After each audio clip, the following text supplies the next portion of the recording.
Hola, es un placer tenerte aquí.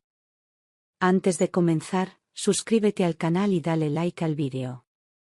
El teléfono sonó justo cuando estaba saliendo del trabajo, bajo una lluvia fina que parecía presagiar algo distinto, y al contestar, la voz del abogado de mi abuela paterna me heló la sangre con una sola frase: tenemos que hablar de la herencia.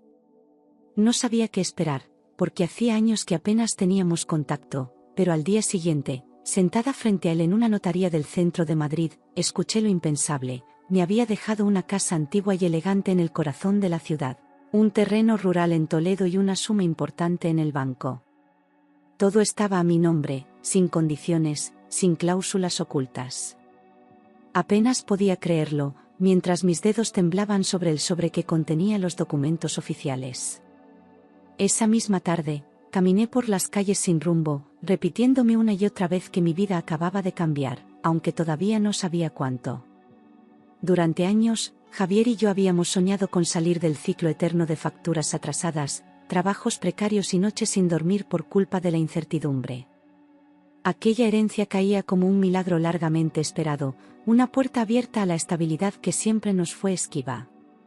Imaginé pagar todas las deudas, reformar el baño roto, llevar a mis padres de viaje y respirar, por fin, sin el peso del miedo.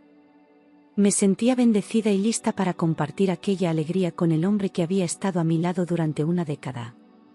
Pero algo dentro de mí me susurraba que esperara, que aún no dijera nada. Últimamente, Javier parecía vivir en otro mundo, más dentro de su móvil que de nuestra casa, más pendiente del reloj que de mis palabras.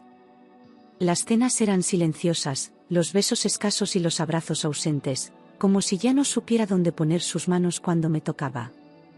Habíamos pasado por momentos duros, claro, pero esto era diferente, no era cansancio, era distancia. Una barrera invisible se había instalado entre nosotros y, aunque yo intentaba derribarla, él apenas reaccionaba. Algo se estaba rompiendo, y yo no sabía si aún podía repararse. Cada vez que hablábamos de dinero, de facturas, del alquiler o de un nuevo ingreso inesperado, su actitud cambiaba de inmediato, como si despertara de un letargo. Mostraba entusiasmo solo cuando había cifras sobre la mesa, y esa alegría momentánea se desvanecía tan pronto como el tema volvía a ser cotidiano. Empecé a preguntarme si seguía conmigo por amor o por necesidad, si acaso me veía como una compañera o como una vía de escape. Cuanto más lo observaba, más difícil era ignorar lo evidente. Mi intuición, que siempre había callado, ahora gritaba. Una tarde, incapaz de guardar el nudo en la garganta, llamé a mi madre y le conté lo que sentía.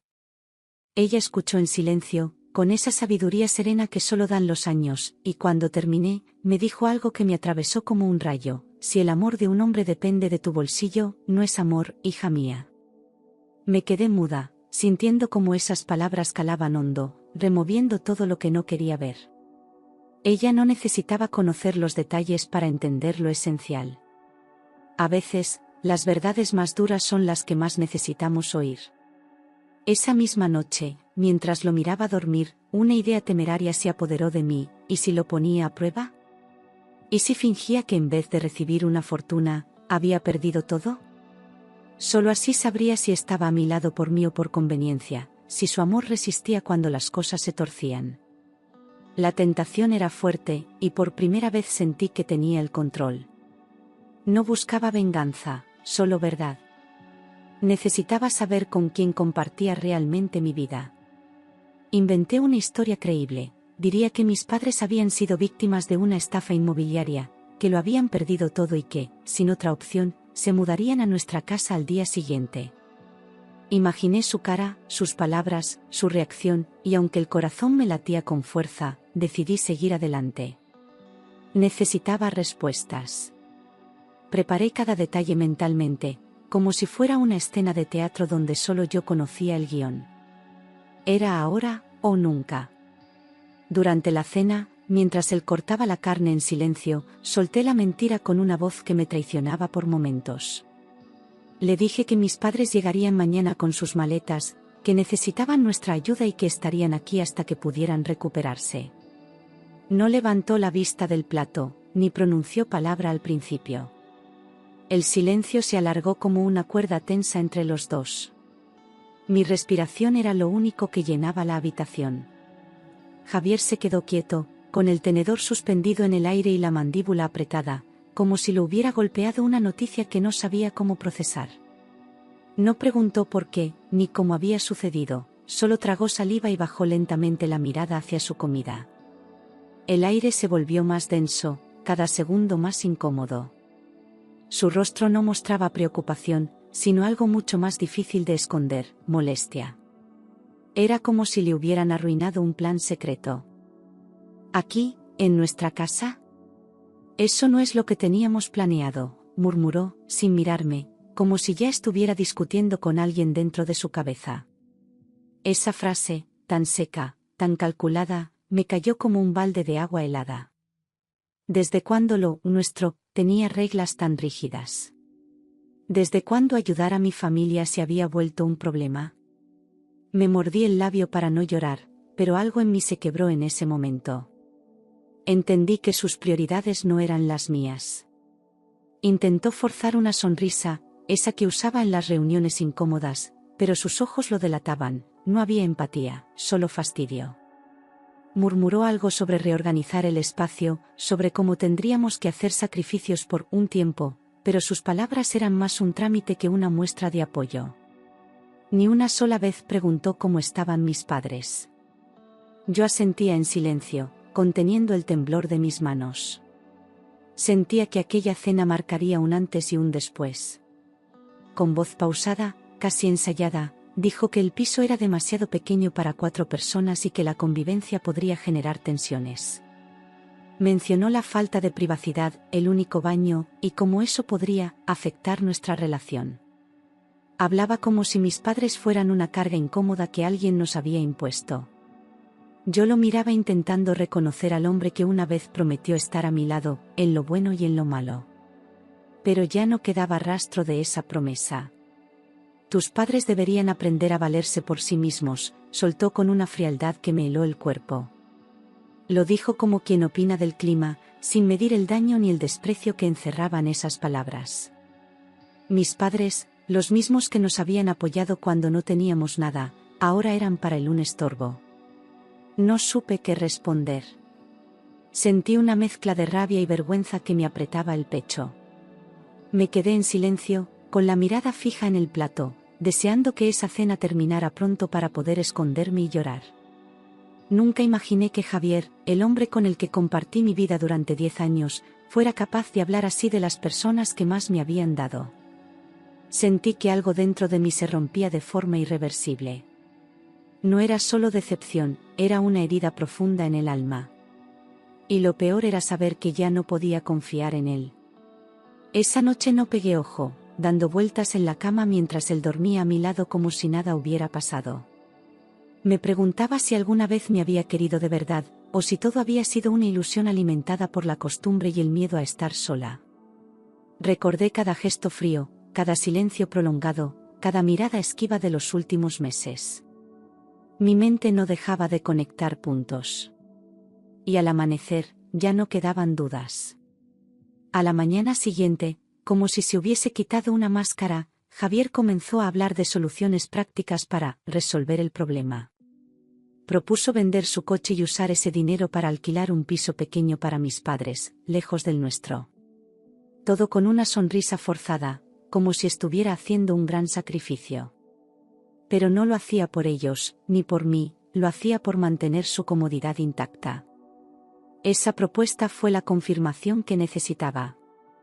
Esto arruinará nuestros planes, dijo, refiriéndose a las vacaciones que queríamos hacer, a la reforma del salón, a cualquier cosa menos a mis padres. No hubo un solo gesto de solidaridad o de amor hacia la situación que le planteaba. Solo frustración por cómo eso afectaría su estilo de vida. Me dolió escucharlo, pero también me dio una claridad brutal. Estaba casada con un hombre que solo pensaba en sí mismo. Por primera vez en mucho tiempo, lo enfrenté sin miedo. Le recordé que mis padres nos habían prestado dinero cuando él se quedó sin trabajo, que habían pagado parte de nuestra boda, y que jamás nos lo echaron en cara. Su cara cambió, como si no esperara que yo tuviera el valor de decirlo todo. La rabia me dio fuerza. Me sentía herida, sí, pero también decidida a no callar más. Eso fue su decisión, nadie les pidió que lo hicieran, soltó sin pestañear, como si la gratitud no existiera en su diccionario. Fue la frase más cruel que me había dicho nunca. No solo minimizaba la generosidad de mis padres, sino que dejaba claro que no sentía ninguna obligación moral hacia ellos. Lo miré sin reconocerlo. Y por primera vez, me pregunté si aquel hombre alguna vez tuvo corazón. Me levanté de la mesa sin decir nada, con un peso insoportable en el pecho y una sensación amarga en la boca. Todo lo que había construido con él durante años se derrumbaba como un castillo de arena ante mis ojos. Ya no se trataba solo de mis padres, sino de todo lo que él representaba: egoísmo, frialdad, deslealtad. Me encerré en el baño y lloré en silencio, dejando que el agua tapara mis sollozos. Algo en mí murió esa noche. Horas después, mientras yo fingía dormir, Javier se sentó a mi lado y dijo en voz baja: si vienen, necesito tiempo para pensar en nuestro futuro. No era una petición, era una amenaza disfrazada de preocupación. Me quedé quieta, sintiendo cada palabra como una puñalada. En ese instante entendí que él ya había tomado una decisión, o su comodidad, o mi familia. Y yo también tendría que elegir. Le miré directamente a los ojos y, sin titubear, le dije que mis padres llegarían al día siguiente por la mañana. No busqué su aprobación, ni su comprensión, solo quería ver qué haría cuando la mentira se convirtiera en realidad. Su expresión se tensó, los labios se apretaron, y durante unos segundos no dijo nada. Me limité a darme la vuelta y salir de la habitación. Por dentro, el miedo y la tristeza me desgarraban, pero mi decisión ya estaba tomada. Esa noche fue un desierto de palabras y gestos. Javier apenas me dirigió la palabra, se encerró en su despacho con la puerta cerrada y la música a un volumen que evitaba cualquier intento de diálogo. Yo preparé las sábanas del sofá, fingiendo que serían para mis padres, mientras la casa se llenaba de un silencio espeso. No cenamos juntos, no hubo buenas noches. Solo una distancia que ya parecía definitiva. Me desperté con una inquietud que no sabía explicar, como si algo en el ambiente hubiera cambiado. Fui a la cocina, puse a calentar el café y empecé a preparar unas tostadas que no sabía si alguien llegaría a comer. Todo estaba en orden, demasiado en orden, como si nadie hubiera vivido allí. Caminé hasta el dormitorio y noté que la puerta estaba entreabierta. Entré con el corazón en la garganta. Abrí el armario y me quedé helada, estaba vacío. Ni una camisa, ni sus zapatos, ni su maleta de cuero negro. Corrí al baño y faltaban sus cosas, incluso su cepillo de dientes. En la entrada, el perchero donde colgaba su abrigo favorito también estaba vacío. Volví a la cocina con el estómago encogido, y entonces la vi, una hoja doblada sobre la mesa, con mi nombre escrito a mano. Lo supe antes de leerla. Se había marchado. No puedo vivir con esa carga. Espero que lo entiendas. Eso decía la nota. Ni una disculpa, ni una explicación más allá de esa frase cobarde. Leí las palabras una y otra vez, como si necesitara confirmarlo. Me dejaba sola, en medio de un engaño que él no sabía que era mentira, abandonándome en el momento más vulnerable. Las manos me temblaban. La rabia empezó a ganar espacio al dolor. No solo me dejaba, sino que lo hacía sin enfrentarme, sin dar la cara, huyendo en plena noche como quien se escapa de una cárcel. Me sentí usada, invisible, ridícula por haber compartido tanto con alguien que no tuvo el valor de mirarme a los ojos. Lloré en silencio, no por amor perdido, sino por la dignidad que él pisoteó sin remordimientos. En ese instante supe que jamás volvería a confiar en él. Ya no había marcha atrás. Aún con los ojos hinchados, recibí una llamada de mi mejor amiga. Había visto a Javier paseando de la mano con su exnovia, Marta, en pleno centro. La sangre se me heló. No solo había huido, sino que ya estaba con otra. Horas más tarde, descubrí que no era un encuentro casual, se había mudado directamente a su casa, como si nuestra historia no hubiera significado nada. Era una puñalada con doble filo. El abandono y la traición. Al día siguiente, mientras recogía los últimos rastros de su presencia, encontré su portátil escondido en la estantería del salón. Dudé por un segundo, pero algo dentro de mí dijo que debía saber la verdad. Lo encendí, sin contraseña, accedí a sus correos, cientos de mensajes con Marta, algunos con más de 6 meses de antigüedad. Hablaban de planes juntos, de burlas hacia mí, de su impaciencia por salir de esta vida. Me rompí en 1000 pedazos. Ya no quedaban dudas, Javier no se alejó por mis padres, ni por una crisis de pareja, sino porque llevaba meses construyendo su huida. Todo había sido planeado, su frialdad, su distancia, su aparente agotamiento. Me había mentido en la cara mientras se ilusionaba con otra, mientras jugaba a 2 vidas. Fue devastador descubrir que yo era el obstáculo en su nuevo comienzo. Pero también fue liberador. Ya no había lugar para la culpa. Con la respiración agitada y las lágrimas secándose en mis mejillas, apagué el portátil y me prometí a mí misma que no sabría nada de la herencia. No le contaría que me había convertido en dueña de una casa en Madrid, de un terreno en Toledo, de una cuenta con más ceros de los que jamás imaginamos. Si él solo estaba conmigo por interés, se había ido justo antes de saberlo. Era su castigo perfecto, quedarse con nada. Con el corazón hecho trizas pero la mente más clara que nunca, llamé al notario y puse todos los bienes heredados exclusivamente a mi nombre. No iba a permitir que un hombre que me había mentido, usado y traicionado tuviera acceso a nada que no le correspondía. Ese mismo día, contacté con un abogado y comencé los trámites oficiales de divorcio. No hubo lágrimas, solo determinación. Por primera vez en mucho tiempo, sentí que recuperaba el control.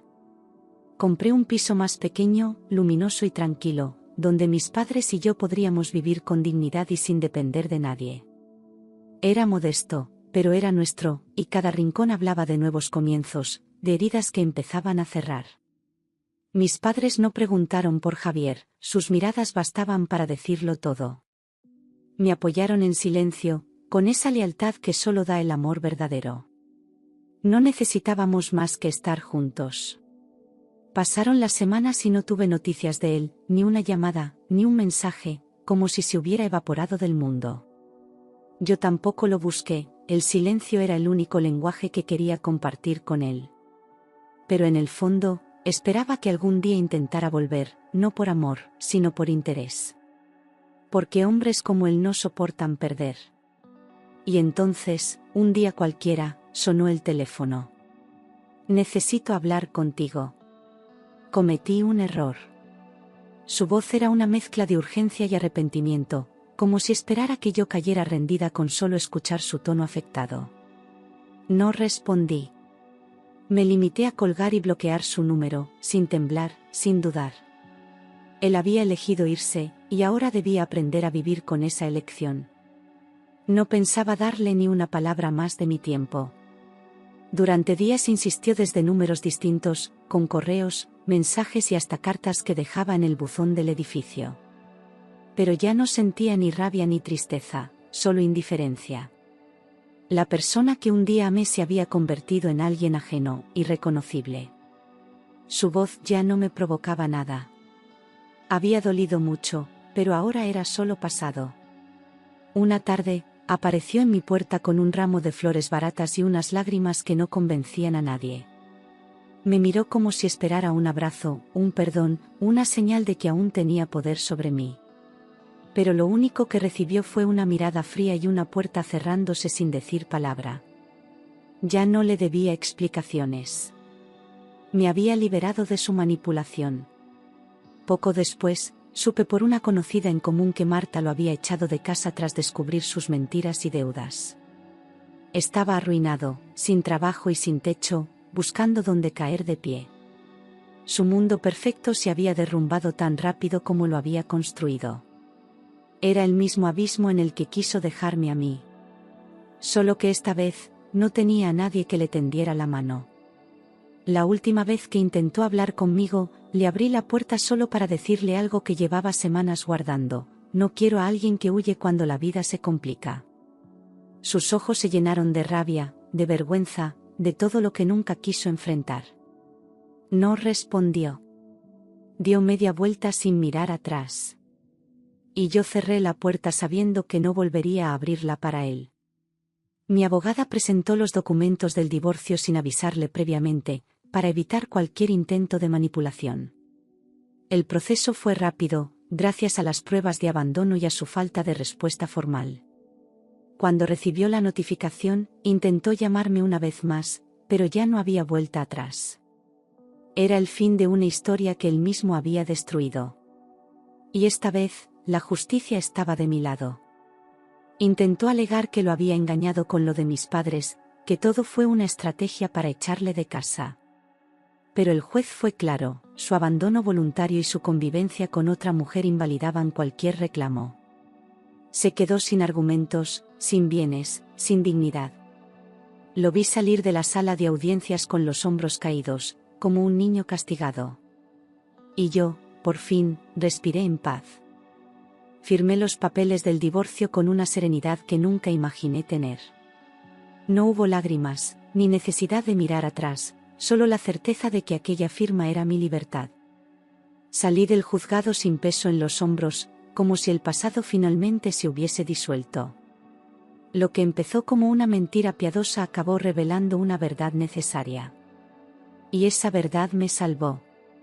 Por primera vez en años, me sentí dueña de mi tiempo, de mis decisiones, de mi vida entera. No tenía que explicar nada a nadie, ni justificar emociones, ni contener mi luz para encajar en los planes de otro.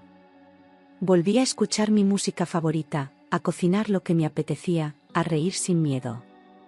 La soledad ya no me asustaba, porque estaba llena de paz. Y eso era nuevo para mí. Con parte del dinero heredado, decidí empezar un pequeño negocio, una librería con café en un barrio tranquilo, justo como siempre había soñado. No lo conté a muchos, solo a mis padres, que me apoyaron con esa mezcla de orgullo y ternura que solo ellos saben mostrar. Renové el local con mis propias manos, eligiendo cada detalle con cuidado. Era más que un negocio, era mi declaración de independencia. Un espacio hecho a mi medida. La librería creció más rápido de lo que imaginaba. Los vecinos se enamoraron del ambiente, de los libros cuidadosamente elegidos, del aroma a café recién hecho. Pronto empecé a recibir pedidos grandes, eventos culturales, lectores fieles que venían solo para charlar. Me convertí en una referencia del barrio sin proponérmelo. Y cada día que abría la puerta, sentía que estaba exactamente donde debía estar. Fue en una tarde cualquiera, mientras colocaba unos libros nuevos en el escaparate, cuando conocí a Daniel. Un arquitecto amable, con mirada serena y manos que hablaban de trabajo honesto. No intentó impresionarme, solo se quedó un rato más de lo necesario hablando de literatura y cafés con canela. Su respeto fue lo primero que me conquistó. Y poco a poco, sin prisas ni promesas vacías, se fue quedando. La primera vez que conoció a mis padres, llevó una tarta hecha por él y preguntó si podía ayudarlos con unas reparaciones en casa. No fue por cortesía, fue porque le nacía. Los trató con una ternura natural, sin esforzarse, como si ya fueran parte de su mundo. Vi en sus gestos algo que nunca había tenido, consideración sincera. Y en ese momento supe que esta vez era distinto. Nos mudamos juntos a una casa sencilla, rodeada de árboles, donde cada rincón respiraba calma. No teníamos lujos, pero sí libros, música, conversaciones largas y silencios cómodos. Mis padres venían a comer los domingos, y Daniel siempre los recibía con una sonrisa y una silla lista en la mesa. No había secretos, ni tensión, ni máscaras. Era un hogar de verdad. Un día cualquiera, mientras regaba las plantas, vi a Javier al otro lado de la calle, mirándome desde lejos. No dijo nada, solo se acercó lentamente, con esa expresión de quien ya no tiene nada que perder. Me pidió unos minutos, y aunque no le debía nada, acepté escucharle. Su voz temblaba, sus ojos parecían vacíos. Quería una nueva oportunidad, como si los años no hubieran pasado. Lo siento, Javier. Tú elegiste irte. Yo elegí ser feliz. Esas fueron mis únicas palabras antes de girarme y volver a casa. No hubo gritos, ni reproches, solo una puerta cerrándose con suavidad. Daniel me esperaba con 2 tazas de té y una mirada que no necesitaba traducción. El pasado había vuelto, pero ya no tenía poder sobre mí. Y eso lo decía todo. Supe por conocidos que Javier había perdido el trabajo hacía meses, que vivió a costa de Marta hasta que ella no pudo más y lo echó. Había dejado tras de sí deudas, promesas rotas y una lista de errores que nadie quería perdonar. Estaba solo, sin rumbo, atrapado en la misma oscuridad que me quiso imponer. Pero esta vez, nadie vendría a rescatarle. Él eligió su camino. A pesar de todo, Javier no se rindió. Me escribió un correo larguísimo, lleno de elogios forzados y promesas vacías, proponiéndome invertir en un supuesto nuevo proyecto que, según él, nos beneficiaría a los dos. Hablaba de recuperar lo perdido, como si el amor fuera una cuenta bancaria con intereses. Era tan transparente su desesperación que solo pude reír. Lo que antes me habría dolido, ahora solo me daba lástima. Sin pensar 2 veces, bloqueé todos sus números, eliminé sus correos y cerré cualquier vía de contacto. No necesitaba explicarle nada, mi vida no le pertenecía. Lo que antes me había atado, ahora era parte de un pasado que no merecía ni un minuto más de mi atención. El capítulo estaba cerrado. Y esta vez, para siempre. Una tarde cualquiera, mientras cenábamos en casa, mis padres me miraron con los ojos brillantes y me dijeron que nunca habían estado tan orgullosos de mí. No por lo que había superado, sino por la mujer en la que me había convertido. Fuerte, independiente, serena. Lloré en silencio, con el corazón lleno. Por fin, todo el dolor tenía sentido. Daniel me llevó a un viñedo en La Rioja para celebrar nuestro aniversario y, entre risas y copas de vino, me entregó una pequeña caja de madera con un anillo dentro. No hubo discurso ensayado ni promesas exageradas, solo una pregunta sencilla: ¿te gustaría caminar conmigo el resto de la vida? Le dije que sí sin dudar. Era un sí a la paz, al respeto, al amor real. Nos casamos en una ceremonia íntima, rodeados solo de quienes realmente habían estado cuando más lo necesitábamos. No hubo lujos, pero sí miradas cómplices, abrazos sinceros y una felicidad que no se puede fingir. Mis padres lloraban de emoción, Daniel no me soltaba la mano. Era la boda que nunca imaginé, pero la que siempre merecí. Y cada segundo fue perfecto. Cuando estábamos a punto de entrar a la iglesia, alguien gritó mi nombre desde lejos. Era Javier, demacrado, con el traje arrugado y la mirada rota. Se acercó, suplicando, pidiendo 5 minutos para explicarse. Le miré sin rabia, solo con compasión. Pero su momento había pasado. Llegaba demasiado tarde, a una vida que ya no era suya. Mientras todos entraban al salón, me acerqué a él con calma y le dije: «Perdiste algo que el dinero no puede comprar». Su rostro se desmoronó, pero no dije más. Me di la vuelta y caminé hacia el altar, sabiendo que esas palabras serían lo último que oiría de mí.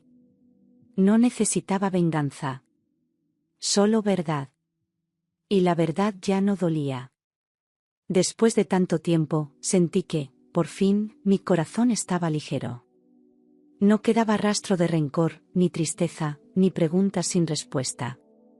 La mujer que salió de aquella iglesia era completa, curada y libre. No por el matrimonio, sino por la valentía de haber elegido amarse a sí misma. Javier se había convertido en una sombra lejana, sin poder sobre mi presente. Los días siguientes estuvieron llenos de pequeños momentos que confirmaban que estaba exactamente donde debía estar.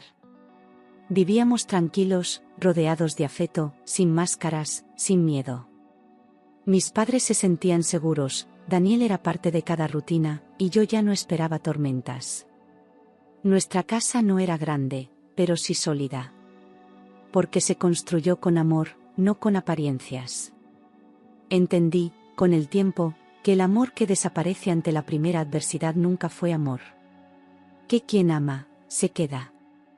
Que quien huye, nunca estuvo de verdad. Y que las pruebas, aunque duelen, también iluminan. Porque a veces, hay que romperse para poder reconstruirse. Me miré al espejo y supe que ya no era la misma. La mujer que antes buscaba aprobación, que se conformaba con migajas disfrazadas de amor, había quedado atrás. Ahora caminaba con la espalda recta, sin miedo a estar sola, sin necesidad de justificar sus decisiones. Había aprendido a poner límites, a decir que no, a cuidarse. Era una versión mía que nunca pensé que existiría, pero que siempre merecí ser. No tenía todos los lujos del mundo, ni viajes constantes, ni joyas caras. Pero tenía algo que valía más que cualquier fortuna: paz. Dormía sin ansiedad, despertaba con ilusión, y cada día era un regalo que no necesitaba envoltorio. La felicidad dejó de ser una meta inalcanzable para convertirse en mi estado natural. Porque cuando eliges bien, la vida también te elige a ti. Entendí que aquella herencia no solo había sido una bendición económica, sino una llave para descubrir mi verdadero camino. Mi abuela, sin saberlo, me había dado mucho más que propiedades, me regaló la oportunidad de empezar de nuevo. Honré su memoria usando cada céntimo con sabiduría, con gratitud y con propósito. Ella me enseñó, incluso desde la distancia, que las mujeres fuertes no se quiebran, se reinventan. Y eso hice yo. Con el tiempo comprendí que las pruebas más duras no vienen a destruirnos, sino a revelarnos. Revelan quién está por amor y quién por interés, quién suma y quién solo absorbe. Y aunque dolió, agradecí cada caída, porque me acercaron a la vida que de verdad merecía. Hoy no guardo rencor, solo aprendizaje. Porque fui capaz de perderlo todo, y ganarme a mí misma. Una tarde de otoño, mientras barría las hojas del pequeño jardín frente a la librería, un niño se acercó corriendo con un libro entre las manos. Me miró con ojos brillantes y preguntó si podía quedarse a leer en el rincón de los cuentos. Le dije que sí, y en ese instante, entendí que había creado un espacio donde las almas se sentían a salvo. Cada página que ese niño hojeaba era una semilla de algo nuevo. La vida seguía, sencilla y luminosa. Mis padres envejecían con dignidad, entre paseos lentos, cafés compartidos y miradas que ya no cargaban preocupación. A veces, mi madre me tomaba la mano sin decir nada, como si me agradeciera en silencio por haber elegido bien. Yo también les agradecía, cada día, por haber sido mi faro cuando todo era oscuridad. Ahora me tocaba a mí cuidarles, con el mismo amor que ellos me dieron. Y lo hacía con gusto, con gratitud profunda. Daniel, sin buscar protagonismo, se convirtió en el compañero que jamás imaginé encontrar. Era firme cuando hacía falta, tierno sin necesidad de palabras, y constante como la brisa suave que no llama la atención pero refresca el alma. A veces, al despertarme, lo veía mirarme en silencio, como si aún no creyera que esta vida era real. Y entonces lo abrazaba, recordándole, y recordándome, que la felicidad, a veces, sí llega para quedarse. Un domingo por la mañana, mientras desayunábamos en la terraza, Daniel puso su mano sobre la mía y dijo: «Creo que deberíamos adoptar un perro». Me eché a reír, sorprendida por lo natural que sonaba esa propuesta. Días después, fuimos juntos a una protectora y elegimos a una perrita mestiza de ojos dulces a la que llamamos Luna. Era pequeña, inquieta y amorosa. Como nosotros, había tenido un pasado difícil, y ahora tenía un hogar. Las noches ya no dolían. Eran momentos de calma, de conversaciones sobre libros, sobre sueños, sobre tonterías. A veces me despertaba a mitad de la noche y solo escuchaba el silencio acogedor de un hogar en paz. No había discusiones pendientes, ni ausencias disfrazadas, ni amenazas escondidas. Solo la certeza de estar en el lugar correcto, con las personas correctas. Y eso, para mí, ya era un milagro. Recibí una carta meses después del divorcio, escrita por una tía lejana que había leído sobre mi librería en una revista local. Me decía que mi abuela estaría orgullosa, que su legado había caído en las manos correctas. Lloré al leer aquellas líneas. No por tristeza, sino por sentirme reconocida. No por lo que había sufrido, sino por lo que había construido desde ese sufrimiento.